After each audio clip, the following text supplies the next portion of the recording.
이번에 겪은 코로나 사태는 한국 사회와 교회에 특별한 시간이었다고 봅니다.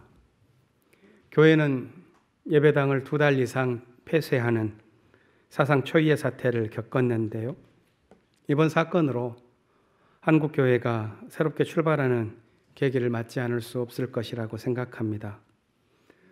이번 사태가 우리로 하여금 커다란 전환을 할 수 있도록 하는 과제를 던져주고 있다면 그것을 미루지 않고 대담하게 맞설 수 있으면 좋겠습니다. 만일 저에게 한국 사회에서 주어진 이 코로나 이후에 시대적인 과제가 무엇인지를 묻는다면 저는 2가지를 말하고 싶습니다. 하나는 산업 문명을 생태 문명으로 바꾸는 것입니다. 산업 문명은 자본이 주인이 되면서 가난한 사람들을 더 약탈하고 지구의 생명을 파괴하는 방식의 삶을 살도록 우리를 재촉했습니다.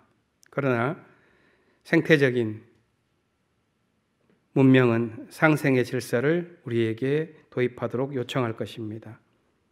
다른 하나는 우리 한반도의 특수한 상황입니다.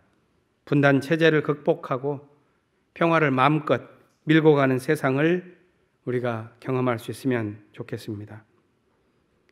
우리 사회를 극심한 갈등과 대결로 몰아간 이 2가지의 이중고, 분단 체제와 신자유주의라고 하는 이 아픔을, 어려움을 극복하는 일에 모두 힘을 모아가는 새로운 시대를 열어갔으면 합니다.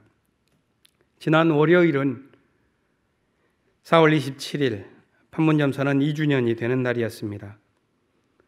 그동안 우리는 과감한 정부 정책이 실행되기를 간절히 기다렸지만 여전히 나오지 않고 있습니다. 그러다 보니 21대 총선을 통해서 정당의 지형도가 변하고 거대 여당이 만들어졌음에도 불구하고 믿업지 못한 마음이 영 가시지를 않습니다. 촛불혁명에서 시작된 국민들의 행동이 더 필요한 때인 것 같습니다. 저는 이런 전환의 시기에 교회가 거듭날 수 있도록 주님께서 우리에게도 부활의 은혜를 가득 베풀어 주시기를 기원합니다. 과거에는 한국교회가 용기 있는 신앙 공동체였죠. 군사 독재 정권에 맞서 싸우는데 앞장섰고 사회적 아픔을 싸매는데 헌신적이었고 분단 이데올로기를 깨뜨리는 일에 자기 몸을 던지는 열정을 지녔습니다. 그런데 그것이 이제는 기억의 책장에 갇혀 있는 것은 아닌가 하는 생각을 하게 됩니다. 그리스도께서 부활의 창문을 활짝 열어서 교회가 다시 일어설 수 있기를 바랄 뿐입니다. 오늘 사도행전 본문에는 초기 기독교 운동의 특징에 관한 요약문이 나옵니다. 베드로의 설교 사이에 있는 이 짧은 내용은 활력 있는 교회 공동체의 단면을 보여줍니다. 사도들의 가르침에 따라 살면서 서로 나누어 먹고 함께 기도하는 삶을 살아갑니다. 저마다의 마음속에는 경외감이 있었고 그렇기 때문에 사도들을 통해서 놀라운 일들이 계속 나타났습니다. 그러자 그들의 삶에 성사가 그토록 바라던 희년의 정신이 실제로 펼쳐지고 인류가 꿈꿔온 평등 공동체의 이상이 힘차게 실현됩니다. 사도행전 2장 44절부터 45절에 나오는 초대교회의 삶은 이상적인 경제공동체의 모습을 보여줍니다.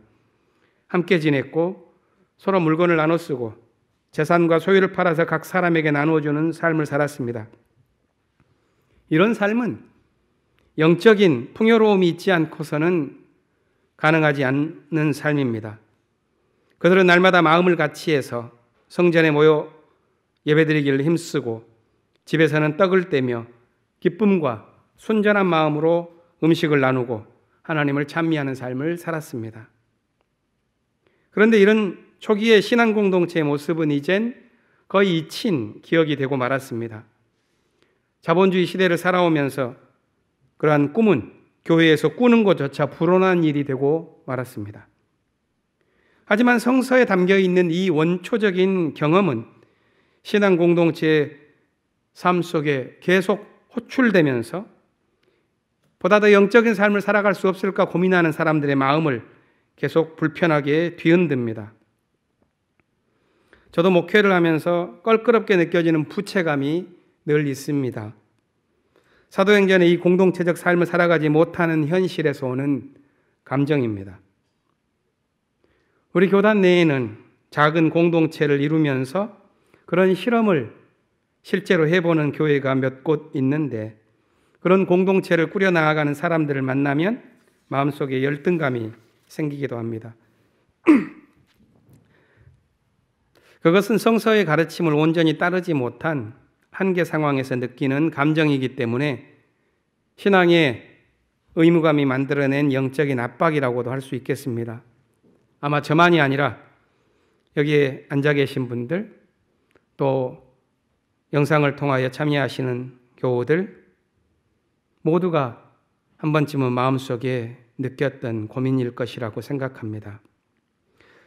사실 그런 고민을 안고 약 70년 전 명동에서 10여 명의 청년들이 실험적인 공동체를 만들어 보고자 하지 않았겠습니까? 이들은 성서에 나오는 가장 활력 있는 신앙 공동체의 모습을 그대로 이루고자 시도했고, 또 그렇게 살아가면서 성서의 가르침대로 사는 긍지를 마음껏 누렸을 것입니다. 그들에게는 오늘 본문 42절에 나오는 신앙 공동체가 해야 할 4가지 작업 목록을 갖고 있었습니다. 가르침에 몰두하고, 서로 사귀는 일에 힘쓰고, 빵을 함께 나누는 일, 그리고 기도에 힘썼습니다. 그것이 우리 향림교회의 원초적인 기억이기 때문에 지금도 부족한 우리를 살려내고 있고 또 우리를 괴롭히고 있습니다. 종교운동이든 사회운동이든 모든 생명운동은 처음에는 활력을 갖고 전개됩니다. 발자국을 찍으면서 전진하고 그 발자국이 모이면 교리나 제도가 됩니다. 그런 교리와 제도 속에서 얼마간은 안정감 있는 항해가 진행되지만 그것이 반복될수록 생명력은 차츰 사라지고 관습이 굵어집니다. 마침내 원초적인 경험은 기억으로만 남고 현실은 첫 출발점에서 멀어지게 됩니다. 그것이 개인이든 조직이든 겪을 수밖에 없는 생로병사의 괴로운 진실입니다. 한국 교회의 어둠 속에서 향림교회는 상대적으로 진보적인 품격을 유지하면서 건강한 교회로 살아왔습니다. 이제 창립 67주년을 2주 앞두고 나눔과 섬김과 배움의 공동체를 이루고자 했던 꿈을 다시 우리 마음속에 그려내보기를 원합니다. 성서의 가르침을 그대로 살고자 했던 용기를 되새겨보고자 합니다. 오늘 우리의 부족과 한계는 분명하지만 성서를 따르는 믿음의 긍지를 다시 한번 되살려내보기를 원합니다. 왜냐하면 우리가 살아가야 할 시대의 짐은 항상 무겁기 때문입니다. 사도행전에 나오는 초대교회의 상황에서도 어려움은 있었습니다. 그래서 그 열정의 공동체에서도 성공과 실패가 교차했습니다. 오늘 본문에서 2장을 넘어가 4장을 보면 또 하나의 평등한 경제 공동체가 실현된 모습이 나타납니다. 이 공동체를 대표한 사람은 훗날 바울의 동지가 된 바나바였던 것으로 보입니다. 그러나 바로 이어지는 그 다음에 나오는 5장 도입의 이야기는 실패의 장면입니다. 아나니아와 삽비라라고 하는 사람은 자기 욕심으로 인해 죽음에 이르게 되었습니다.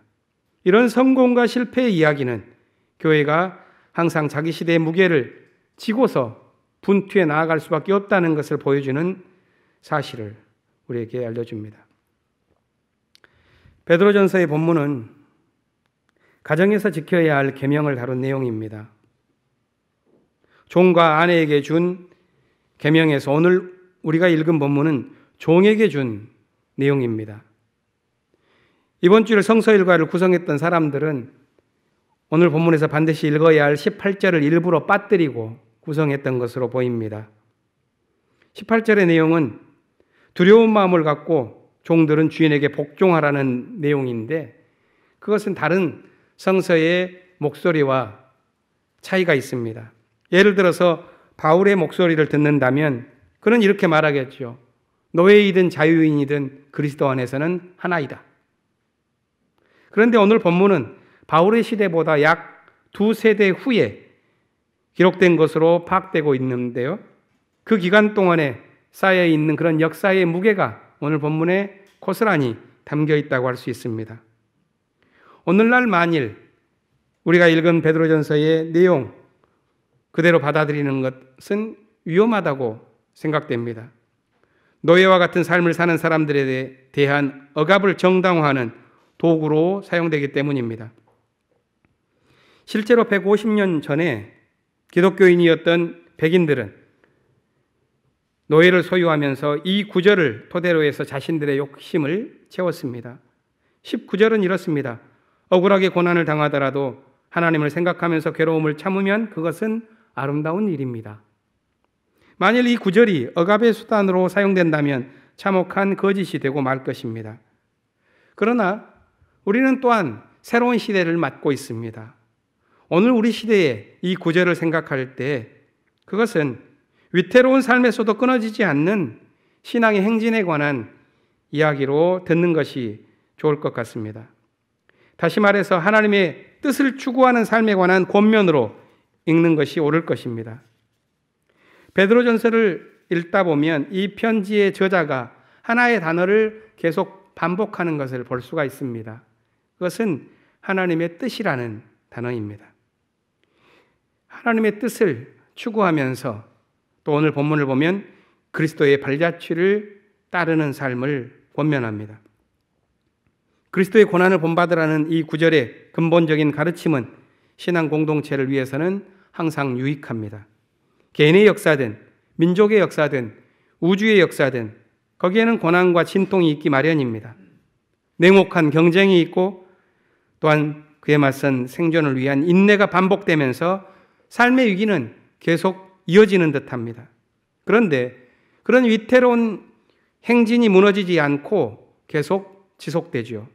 왜냐하면 역사의 고비마다 그 위태로움을 이겨내는 감동적인 시간이 있기 때문입니다.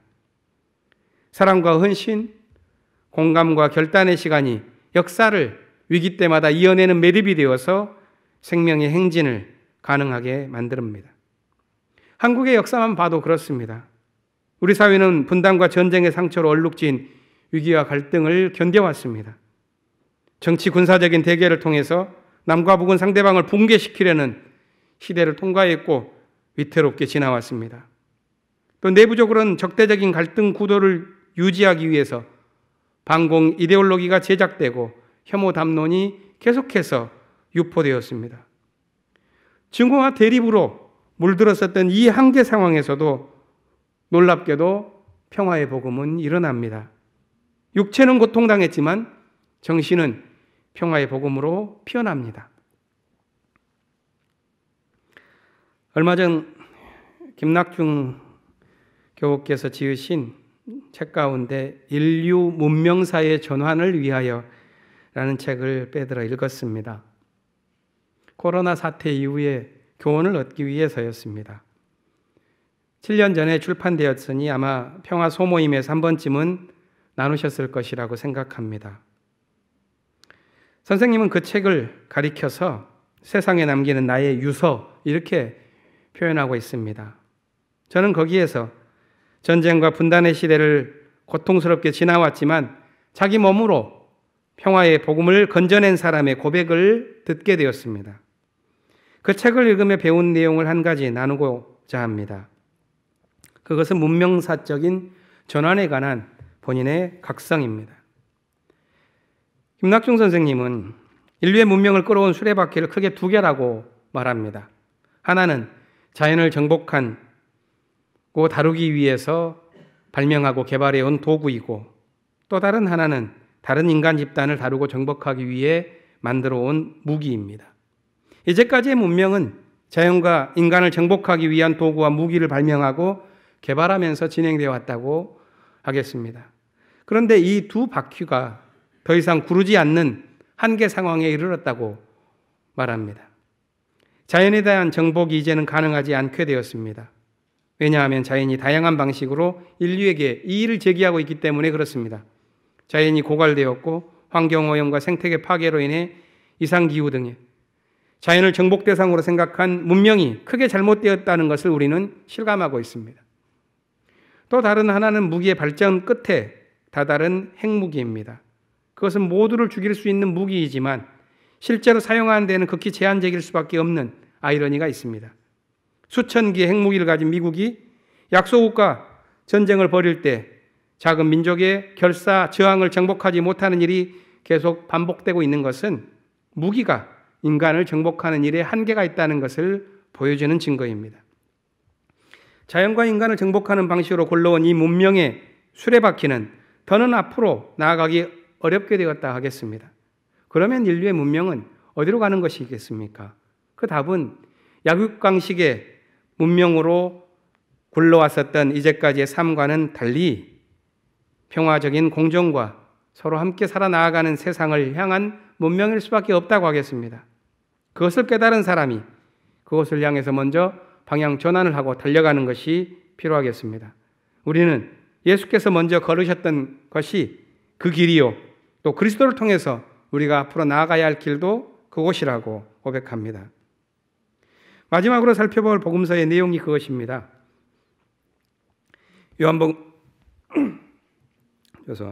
10장에서 증언하는 예수에 관한 이야기입니다. 요한의 공동체가 경험했던 예수는 다른 세 복음서와는 사뭇 다른 모습입니다. 세 공간 복음서에서 예수는 그 사역의 끝에 이르러서야 메시아여 주님으로 불리는 반면에 요한복음에서 예수는 세상에 오기 전부터 계신 분이요 처음부터 육신이 되신 하나님의 말씀으로 증언됩니다.